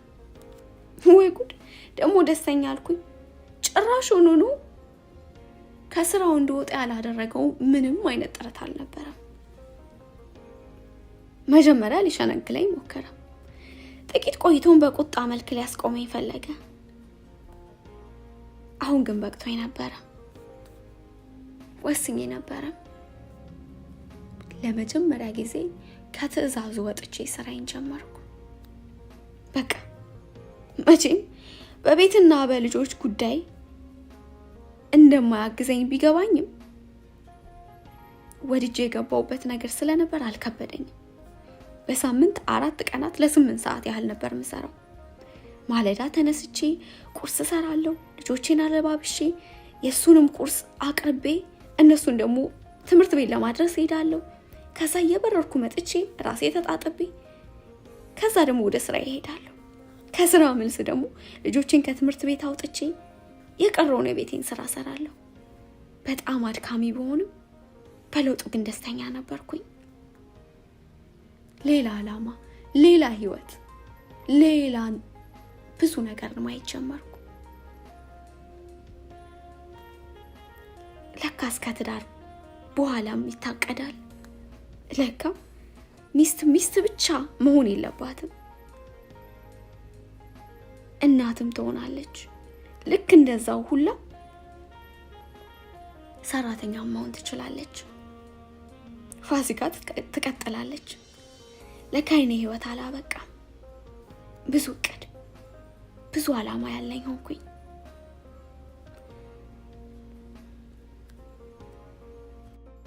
አንድ ቀን እንዴ እግዚአብሔር ይመስገን አሁንማ እኮ ወደ ሹላ ተቀየረ። ግርምሽ ልጆቹ ግርምሽ ልጆቹ ነበር እኮ ወሬ ሹላ። ያኔ ነበረ አዜብ እንደዛ ስትለኝ ምን ያህል በዚህ ወሬ እንዳሰለችዋት የገባኝ። እኔ ደስተኛ የሆንኩኝ ስመጣ በተቃራኒው ግርማ ሙሉ በሙሉ ሰላሙን አጣ። አንዳንዴ ግን ድክም ይለኝና ስራውን እርግፍ አድርጌ ትቼ ለመቀመጥ አስባለሁ። ግን ለያዘኝ። ለምን ሰርቼ ባገዝኩት? ለምንድን ነው ሁሉ ጊዜ ቤት እንደሆነ የሚፈልገው? ለምን ለውጥ አያስደስተው? ሌባ እናት ልጇን አታምነው። ራስን መቻል ነፃነት ነው። ምንም እንኳን የኔ ገቢ ትልቅ ሆኖ ቤቱ ላይ ለውጥ ባያመጣ እያንዳንዱን ነገር ከሱ ከመጠየቅ ግን ስላዳነኝ ደስተኛ ነኝ።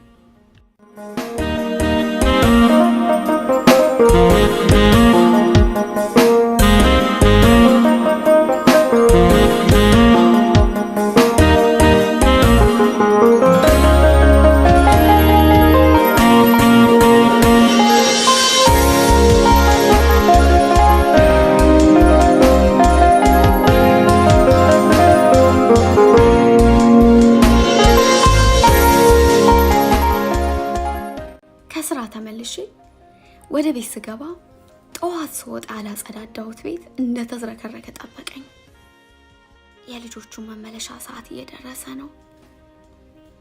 ቤቱን እንደ ነገሩ ሸካክፌ ልጆቼን ለመቀበል ወጣሁ። አይምሮዬ ላይ የሚመላለሰው ግን አሁንም የጠዋቱ ሸሚዝ ነበር።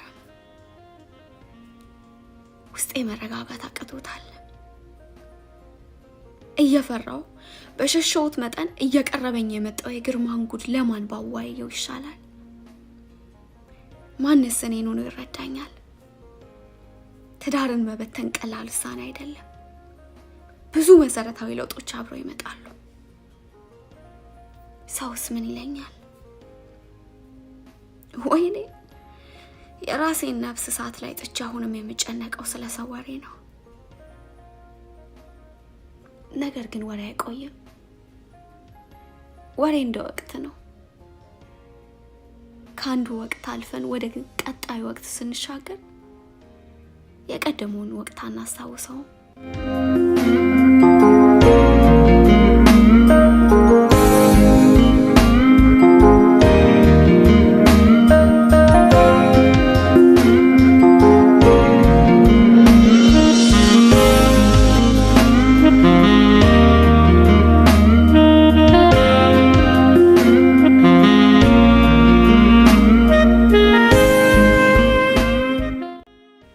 የልጅነት ፎቶግራፎቼንና የሰርግ ፎቶዎቼን የያዘውን አልበም ይዤ መሬት ላይ ተቀመጥኩኝ።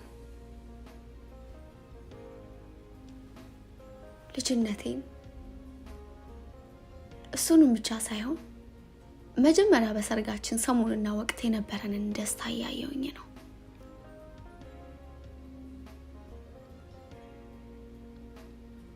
ደህና ነሽ? ከጎኔ በርከክ ብሎ በትንንሽ እጆቹ የሰበርኩትን አንገቴን አቅንቶ እንባዬን አደረቀልኝ። ከፊቱ ፊቴን እያሸሸው እንባዎቼን እንደያየ ታገልኩ። ዳግሜ እየተጫወትክ አይደል እንዴ? ከመቼው መጣ? እናቴ ምን ሆነሻል? ትንንሽ አይኖቹ እንባን አዝለው ነበር። ብዙም ሳይቆይ የአይኖቹ ቆቦች መሸከም ያቃታቸውን እንባዎች ያፈሱት ጀመር። ለእኔ ሞት ማለት ይሄ ነው። ያለ ፍቃዳቸው ወደ ምድር ያመጣዋቸውን ልጆች ማሰቃየት።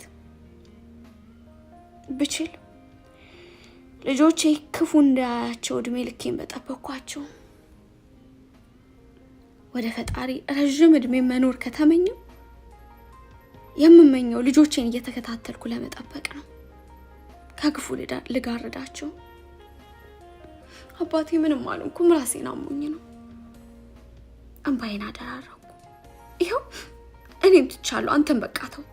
ሂድና ከእህትና ከወንድምህ ጋር ተጫወት። እኔ ትንሽ ልተኛ ይሻለኛል። ሳይመስለው ወጥቶ ሄደ። በሩን ዘጋሁት።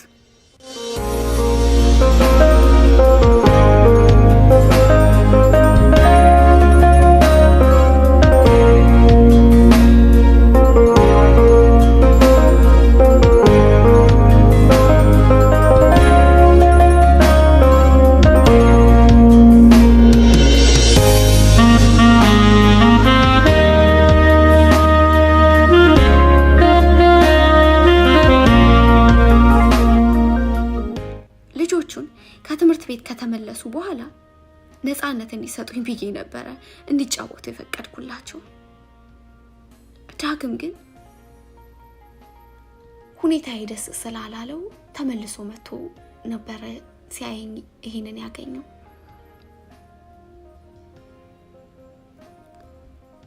አሁንም ግን ማቋረጥ ስላልቻልኩኝ ማልቀሴን ተያያዝኩት። ግርማ እኮ እንዲህ አልነበረም።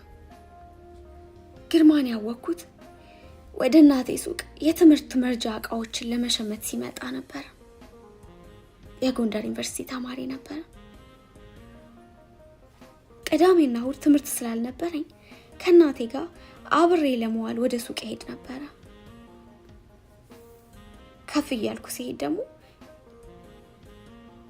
የሱቁን ሁኔታ ይበልጡኑ እያወቅኩት ስለመጣው ራሴን ችዬ ሁለቱን ቀናቶች ብቻዬን መስራት ቀጠልኩኝ። እናቴንም አሳረፍኳት። ግርማና ጓደኞቹ ቢያንስ ከሳምንቱ በአንድ ቀን ወደ ሱቁ ብቅ ይላሉ። ግርማ አይናፋር ነው። ጎበዝ ተማሪ እንደነበረ ከሌሎቹ ተማሪዎች እሰማለሁ።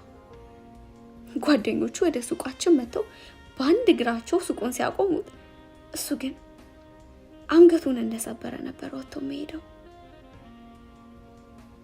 ከግብይት ያለፈ ጨዋታ ኑሮን አያውቅም። 3 ዓመታት ያህል ያለ ንግግር አሳለፍን። እርጋታው ደስ ይለኛል። ንግግሩ ቁጥብ ነው። አንዳንድ ቅዳሜ የገዛኝን ነገር ተመልሶ እሑዱኑ መጥቶ ይገዛኛል። ሊያወራኝ የሚፈልገው ነገር እንዳለ ይገባኛል፣ ግን ምንም አይልም። እንዲህ የሆነ የ4ኛው ዓመቱ መገባደጃ ተጀመረ። እኔም 12ኛ ክፍል ተማሪ ስለነበርኩኝ ለፈተና መዘጋጀት የነበረብኝ ወቅት ነበር። ግርማም መመረቂያው እየተቃረበ መጣ። የተማሪዎቹ ሽርጉድ በዛ። ለኛ ተማሪ መሸኘት አዲስ ነገር አልነበረም።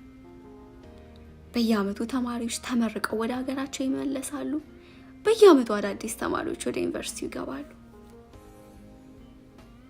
የዘንድሮ ቀን ትንሽ ቅር አለኝ። ውስጤ ልክ እንደ ቀርቡ ሰው መራቁን አልወደደውም። ባያናገረኝም ምንም ባንሆንም በቃ አሁንም ዝም ብሎ ያለ ምክንያት እየመጣ ያየኝ ይሄድ። ቢቆይ ይፈልግ ነበር። አንድ ቅዳሜ እንደተለመደው ወደ ሱቃችን ጎራ አለ። ሳየው ገና መላ ሰውነቴን የሆነ ነገር ይወረኛል። ሰላም አንገቱን ሰበረ። እንዴት ነህ? በዛ ሰዓት የትምህርት ሁኔታቸው ስለተጠናቀቀ ወደ ሱቁ የሚያመጣው ምንም ጉዳይ አልነበረም። በእጅ ያስኩትን የመማሪያ መጽሐፍ አንዱ መደርደሪያ ላይ አስቀምጬ ላስተናግደው ተነሳው። 12ኛ ክፍል ነሽ እንዴ?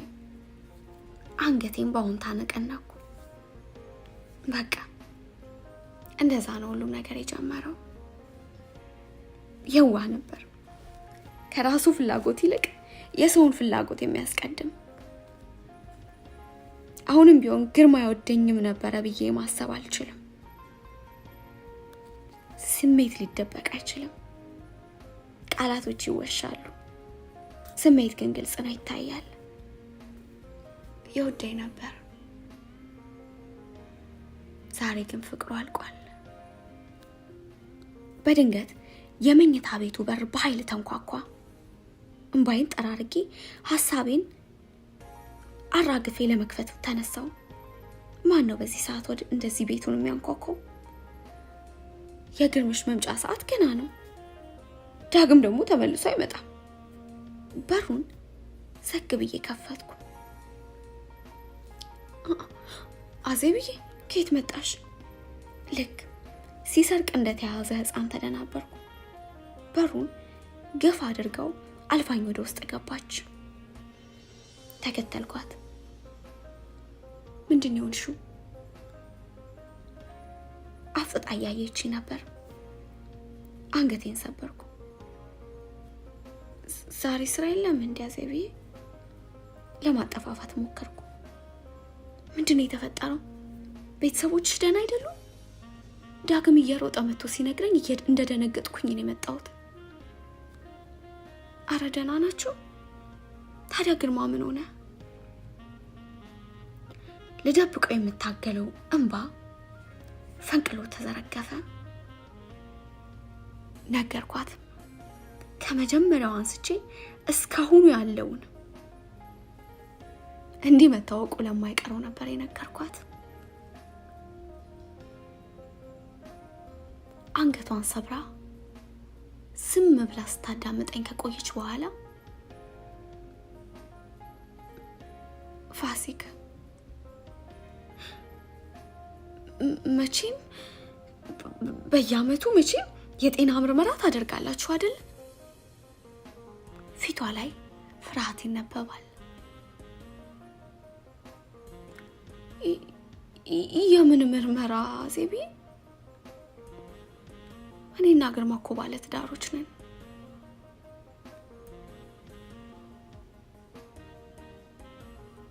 በሁለት እጆቿ ፊቷን ጨምቃ ያዘችው። ጊዜ አላጠፋችም። ከወንበሯ ተስፈንጥራ ተነሳች። ተነሽ ተነሽ፣ አሁኑኑ ሐኪም ቤት እንሂድ። ለምን? ተነሽ። ተቆጣችኝ። ተከትያት ወጣሁ። ልብሳችንን መቀየሪያ ሰዓት አላገኘንም።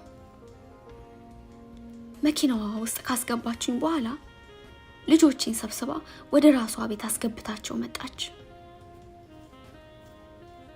ጸጥታ ሆነ። እሷም ለመናገር አልደፈረችም። እኔም ለመጠየቅ ፈራሁ። አይምሮዬ ብዙ ቦታ ደረሰ። ቆይ እስከ ዛሬ እንዴት አላሰብኩትም? ምን አዘናጋኝ? ከበፊቱ የበለጠ ፍርሃት ሰውነቴን አራደው። አሁን የሚያሳስበኝ ትዳሬ ብቻ አይደለም። አይበለውና HIV ስደሚ ውስጥ ቢገኝ እንኳን ትዳሬ ልጆቼስ ሊቀሩ አይደለም። ምንድነው መሆነው? ልጆቼስ ያለኔ ምንድነው የሚሆኑት? መኪናውን አቆመችውና ወረድን። እንደዚህ ከቤት ወደ ሐኪም ቤት መሄድ ቀርቦኝ አያውቅም። ብርክ እንደያዘው ሰው ሰውነቴ ይንቀጠቀጣል።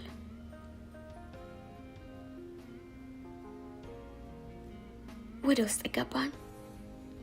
ደም ከሰውነቴ ላይ ለመውሰድ መርፌውን ሰውነቴን በስቶ ሲገባ እንኳን አልታወቀኝም።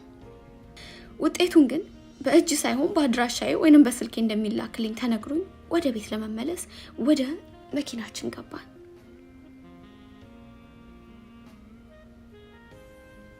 ለምን ፋሲካ ለምን? 5 ዓመት እኮ አብረን ነበር የኖርነው። እንዴት ይህን ያህል ጉድ ዝም ትይኛለሽ? ይሄ ከኔ ይደበቃል? ለካ አታምኚኝም ነበር። እኔ ቤቴን ህይወቴን ገልጬ ሳሳይሽ አንቺ ለካ ትደብቂኝ ነበር። ታዲያ ለዚህ ካልሆነ አብሮ መብላት መጠጣቱ ምንድነው ትርፉ? አለቀሰች። ተከትያት መንሰቅሰቅ ጀመርኩ። መልስ አልነበረኝም። ለካስ ማማከር ትርፉ የለው። ለካስ ሁሉም ሰዎች ታሪካችንን መስማት የሚፈልጉት ሊፈርዱብን አይደለም፣ ሊያግዙንም የሚፈልጉ ሰዎች አሉ። ቅን ሰዎች ተፈጥረዋል። ለካስ እንደማስበው ብቻዬን አልነበርኩም። ሁላችንም ህይወት ውስጥ እንዲህ ያሉ ሰዎች አሉ። ምን ያህሎቻችንን በአግባቡ የምንጠቀምባቸው? ምን ያህሎቻችንስ ነን ሰው ጉዳችንን እንዳይሰማብን ብለን ራሳችንን አዘቅት ውስጥ የምንጨምረው? ሰው ብቻውን ይሆን ዘንድ አልተፈቀደም አይደል መጽሐፍ ውስጥ የሚለው? ሌሊቱ የዓመታት ያህል ረዘመብኝ። አይኔም ጣሪያው ላይ እንዳንከራተትኩት ነጋ። ልጆቹን ከትምህርት ቤት አድርሼ ስመለስ አዜብ በር ላይ ቆማ ማገኘዋት። ገና ስታየኝ ሰፍ ብላ ምን አዲስ ነገር አለ አለችኝ። እስካሁን ወደ ስልኬ ምንም የመጣ መልእክት የለም። በሩን ከፍቼ ወደ ውስጥ አስገባዋት። ከስራ እንደቀራች ስለገባኝ ቡናዬን ማቀራረብ ጀመርኩ። ምን አሰብሽ? ተመቻችታ ለመቀመጥ አንድ እግሯን በአንዷ እግሯ ላይ እያነባበረች ነበር የጠየቀችኝ።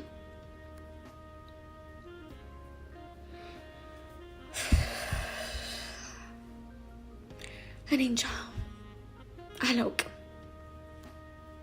ፋሲክ፣ ይሄ ቀልድ አይደለም፣ ህይወት ነው።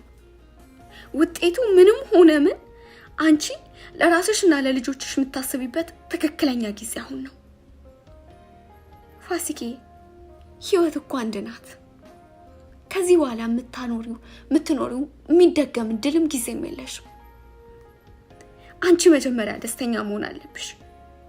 ሁሉንም ነገር ለማየት አንቺ መጀመሪያ መኖር አለብሽ። አንቺ ከቀረሽ ግን ሁሉም ይቀራል። ሁሉም ቤት የራሱ ክፍተት አለው። የማናችንም ትዳር ሙሉ አይደለም።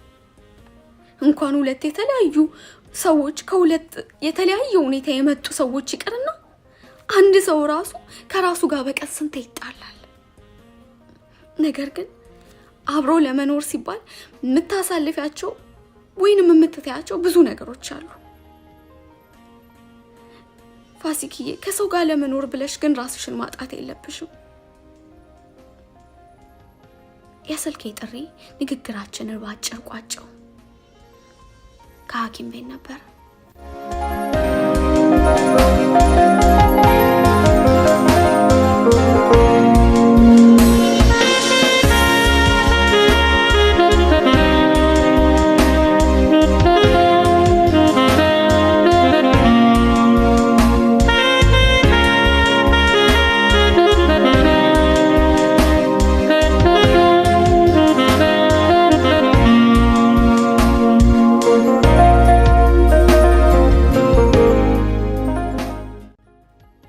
ሐኪም ቤት እንደደረስን ወደ ዶክተሯ ቢሮ ከመግባቴ በፊት አዜብ እጆቼን ጭምቅ አድርጋ ይዛኛለች።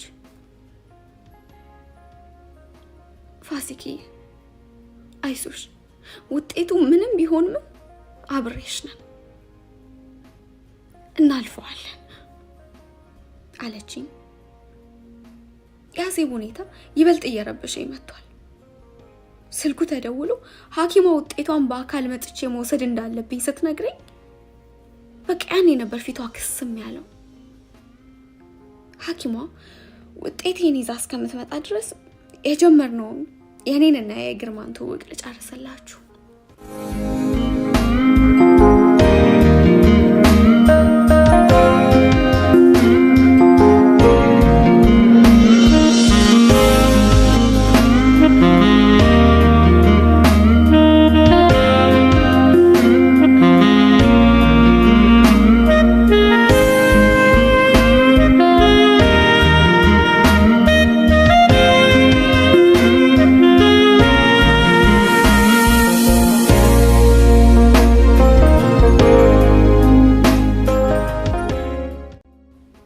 በቀስ እየተቀራረብን እየተግባባን መጣን። የነበረችን ጊዜ ግን ከ6 ወር ያጣረች ነበረች። ማዕከላችን ምንም ነገር ባይኖርም ስንለያይ ግን ተለያይተን እንደምንቀር ይሰማኝ ነበር። ምክንያቱም በማዕከላችን ማሰሪያ ገመድ የሆነ ዝምድና የለንም። አዲስ አበባ መቼ ነው የምትመለሰው አልኩት የምርቃታቸው ዕለት ማታ ቅር እያለኝ። የዛሬ ሳምንት። እሱም እያቅማማ ነበር። በቃ እዛ ስትሄድ ግን ትረሳኛለህ አይደለ?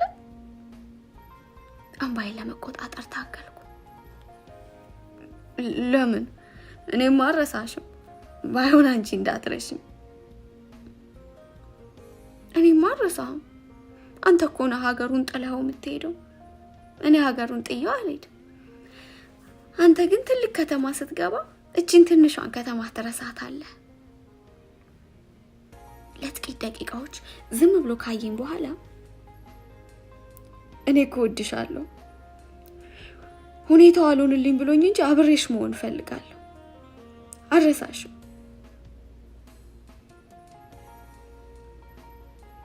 እንደምወደው አውቋል። ግን የቦታው ልዩነት ፈተና እንደሚያመጣን ፈርቷል። ግን እኮ አሁን ውጤት ሲመጣ አዲስ አበባ ዩኒቨርሲቲ መሙላት እችላለሁ። ፈገግ ብሎ ሳይጠይቀኝ አቀፈኝ። ግንኙነታችን በዛው ቀጠለ። እድል ከኛ ጋር ሆነች። ምንም እንኳን እኔ ወደ አዲስ አበባ የመሄድ እድሉ ባይኖረኝም እሱ ግን ጎንደር ዩኒቨርሲቲ የማስተማር እድል አግኝቶ መጣ። እኔም በሕክምና ትምህርት ለመከታተል የመጀመሪያ ዓመት ተማሪ ሆኜ ጎንደር ዩኒቨርሲቲ ገባሁ። ግርማ በጣም መልካም ሰው ነበር። ያለ አንዳች ኮሽታ 6 የፍቅር ወራቶችን አሳለፍን። እቅዳችን ልክ እኔ ትምህርቴን እንደጨረስኩ ወደ አዲስ አበባ ሄደን አብረን መኖር ነበር። ከ6 ወራት በኋላ ግን እንደ ቀልድ ግርማ የሞላው ዲቪ ዕጣ ወጣለት። ሲነግረኝ አመነታው። እና ጥላዬ ልትሄድ ነው? ድጋሚ ደግሞ ልንለያይ፣ ያውም ደግሞ ትመለስ አትመለስ ማይታወቅበት ሀገር። ተንሰቀሰኩ። ጥዬሽ አልሄድም። እንድንጋባና አብረን እንድንሄድ ነው የምፈልገው። ትምህርቴስ? ቤተሰቦቼስ? ፋሲክ፣ እኔም እኮ ሁሉንም ነገር ትቼ ነው የምንሄደው። የትምህርቴ ነገር ቢያሳዝነኝም ማንም በሌለበት ከግርማ ጋር ብቻዬን መኖሬን የሚያክል ደስታ ግን ሊሰጠኝ እንደማይችል አውቃለሁ። ተስማማሁ። ቤተሰቦቼ ከልባቸው ሳይቀበሉ ተጋባን። ሌላኛው ስህተት ይሄ ነው። በእርግጥ ሁሌም ቤተሰብ ከኛ የተሻለ ያስባል ወይንም ሁሌ ልክ ናቸው ማለት አይደለም። ነገር ግን ትዳርን የሚያክል ትልቅ ውሳኔ በአጭር ጊዜና ያለ ቤተሰብ ሙሉ ፍቃድ መወሰን አልነበረበትም። አንዳንዴ በፍቅር አብረን ስንቆይ ቀስ እያሉ የሚወጡ የማናቃቸው ባህሪያቶች አሉ። ለትዳር ፍቅር ብቻ በቂ አይደለም። በትዳር ውስጥ ከተገባ በኋላ ቃል ኪዳኑም ጭምር ነው የሚያኖረው። መከባበሩ፣ መተማመኑ እንዲሁም መተሳሰቡ።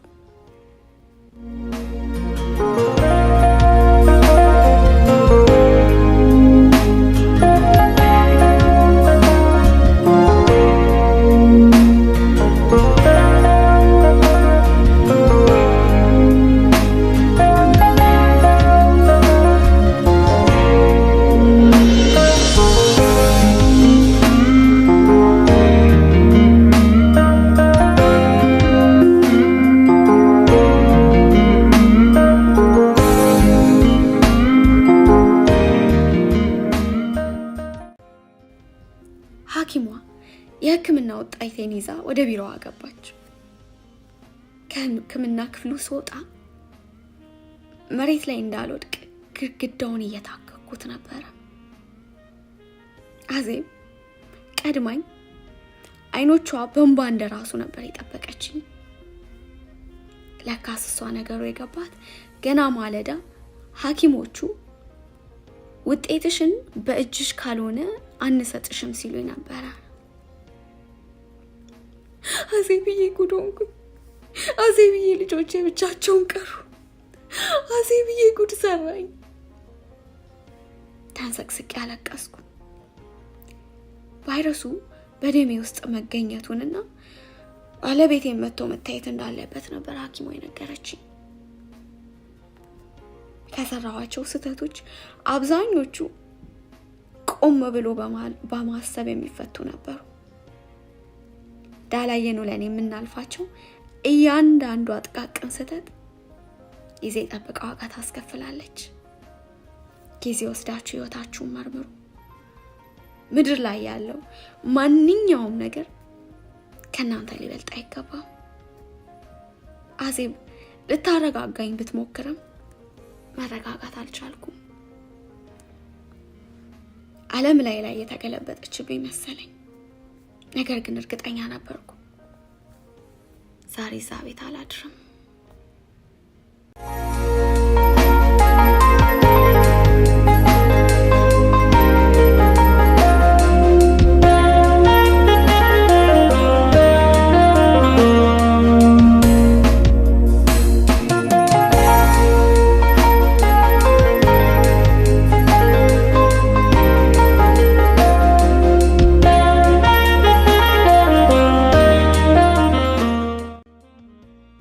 ግርማ ከመምጣቱ በፊት የተወሰኑ ልብሶች ይዤ ከቤት ወጣሁ። አዎ መጀመሪያ ከመወሰን በፊት መረጋጋት አለብኝ። አዜብ እሷ ጋር እንቆይ ብፈልግም ፍቃደኛ አልሆንኩም። ደስ ሳይላት ላርፍበት የምችለው ሆቴል ድረስ አደረሰችኝ። አደራ ስልክሽ እንዳዘጊብኝ፣ ስልክሽ ከተዘጋብኝ ግን እየበረርኩ ነው የምመጣው። አንገቴን በአሁን ታወዛወዝኩ። ሆቴሌ ውስጥ እንደገባው ውስጥ ያለውን ብሶት ያለ አባባይ በእንባ እንዲወጣ ፈቀድኩለት። በ3 ቀናት የሚለቀኝ መስሎኝ ነበር። ነገር ግን 2 ሳምንታትን በቂ አልነበረም። መጀመሪያ ራሴ ፈርሼ መሰራት ነበረብኝ። ትዳሬ እንደማይቀጥልና ልጆቼን እንዴት አድርጌ ከራሴ ጋር እንደማስቀር ሳብሰለስል ሰነበትኩ። በአዜብ አማካኝነት ጠበቃ ጉዳዩን እንዲይዘው ሆነ። ግርማ ቤቱን ለቆ ለመውጣት ተስማማ። እኔም ልጆቼን ይዤ እንድቀጥል መንግስት ወሰነልኝ። የሕክምና ክትትል እንዲሁም የእድሜ ማራዘሚያውን መጠቀም ጀመርኩኝ። መንገዱ ቀላል አልነበረም። በዚህ ህይወት በርካታ ነገርን አጥቻለሁ። ነገር ግን ልጆቼን ሳያቸው ሁሉንም ረሳዋለሁ። ህይወት ቀላል አይደለም። መጀመሪያ ወደ ቤቴ እንደተመለስኩኝ ያደረኩት ነገር ራሴ ላይ መስራት ነበር። ህይወት ቀላል አይደለም። ነገር ግን ክብደቱን አብረውን ሊጋሩ የሚፈልጉ በርካታ መልካም ሰዎች አሉ። ትዳር ሁለቱም ወገኖች አብረው በፍቅርና በመተሳሰብ የሚኖሩበት እንጂ አንዱ ገዢ አንዱ ተገዢ የሚሆኑበት ግዞት አይደለም። ታሪኬን ከመጨረሴ በፊት አንድ እኔ በህይወት ከተማርኩት እናንተ ደግሞ ካላወቃችሁት እንደ ምክር እንድትይዙት ምፈልገው ነገር አለ። ትዳርን ማፍረስ ለማንኛውም ሰው የማልመኘው ነገር ነው። ልጆች በአባትና በእናት ፍቅር ታንጸው ቢያድጉ መልካም ነው። ነገር ግን ሁኔታዎች ካልተመቻቹ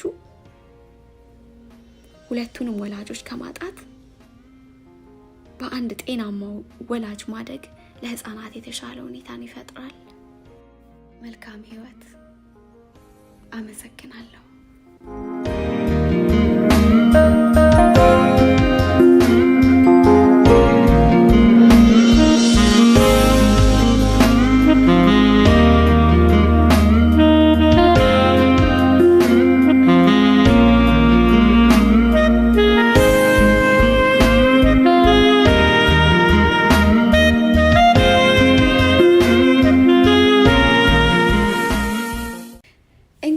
ውድ አድማጮቼ ተመልሼ መጥቻለሁ። ከታሪኩ በጣም በርካታ ቁም ነገር እንዳገኛችሁ ተስፋ አደርጋለሁኝ። እኔ በራሴ በጣም ተምሬበታለሁኝ። እንግዲህ እንደተለመደው በሌላ ትረካ እስከምንገናኝ ድረስ ስለዚህ ትረካ የተሰማችሁን ሀሳብ አስተያየታችሁን እንደተለመደው ጻፉልኝ። በሌላ ትረካ እስከምንገናኝ ድረስ ውድድር አደርጋችኋለሁ። ቻው።